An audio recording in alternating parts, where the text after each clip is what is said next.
Some youths identified as cultists in Ondo City, the headquarters of Ondo West local government area of Ondo State, have voluntarily laid down their arms and renounced membership of the cult groups. Hi! Welcome to What's Happening. These are our top 10 stories countdown today. At number 10, military authorities in Guinea-Bissau have announced the reopening of the country's borders one day after seizing power and disrupting the electoral process in the coup-prone West African nation. All borders are now open, General Lassana Mansali, Inspector General of the Armed Forces, told AFP, reversing Wednesday's closure of all land, air and sea entry points. Their announcement followed heavy gunfire that rang out near the presidential palace earlier in the day, with men in military uniform taking over the main road leading to the building. At number 9, at Bauchi Local Council Development Area of Lagos State celebrated a key milestone on Wednesday, marking the grand finale of the 2025 Chairman's Unity Cup, which formed part of the activities to commemorate the first 100 days in office of the chairman, Mrs. Adetola Abubakar.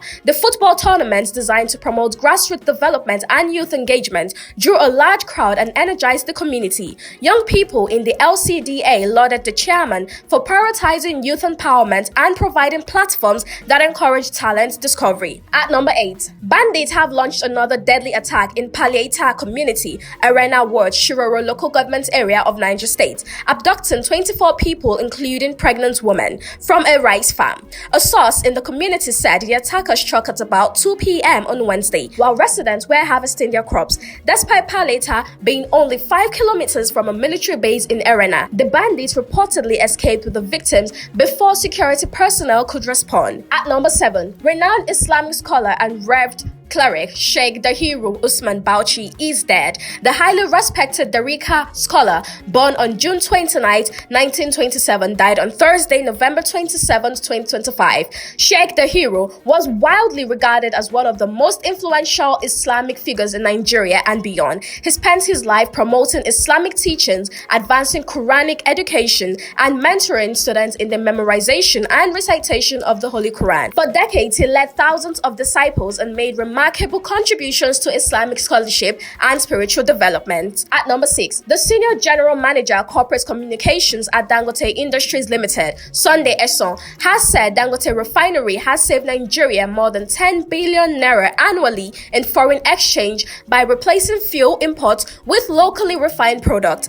Esson disclosed this on Thursday in Lagos during the ongoing 2025 Media Week of the Nigeria Union of Journalists, Lagos State Council, themed Unlocking Opportunities for Businesses in a Challenging Economy. According to him, the refinery, which began operations nearly 2 years ago, has significantly reduced the nation's dependence on imported petroleum products. At number 5, former Minister of State for Petroleum, Chief Timipre Sylva, has written to the Economic and Financial Crimes Commission seeking a mutually agreed date to honor its invitation over an alleged $14.8 million fraud. Sylva, in a letter he personally signed and addressed to the EFCC chairman, Ola Olukayode, faulted the commission's move to declare him wanted, saying he had never shunned any lawful invitation. The letter, dated November 24th and acknowledged by the EFCC on November 26th, stated that he was currently receiving urgent medical care for a life-threatening condition. At number 4, the House of Representatives has urged the federal government to deploy all diplomatic channels